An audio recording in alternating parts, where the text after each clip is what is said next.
Saat 8:00. Bir neçə saat sonra Azərbaycan liderinin təyyarəsi Daşkənd səmasında görünəcək. Prezident İlham Əliyev Özbəkistana dövlət səfərinə gəlir.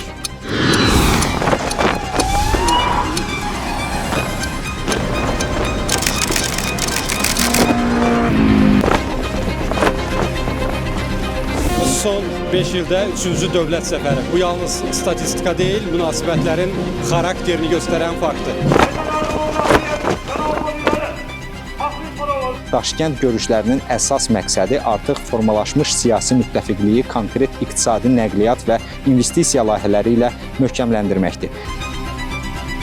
Azərbaycan və Özbəkistan arasında əməkdaşlıq indi ticarət dövriyyəsinin artımından daha çox onun çeşidləndirilməsi, genişləndirilməsi və qarşılıqlı investisiya qoyuluşu, birgə investisiya qoyuluşları ilə zənginləşdirilir. Təbii ki, siyasi dialoq da öz yerində, iqtisadi əməkdaşlığın digər sahələrində əməkdaşlıq, nəqliyyat sahəsində, bərpa olunan enerji sahəsində əməkdaşlıq məsələləri də öz yerində.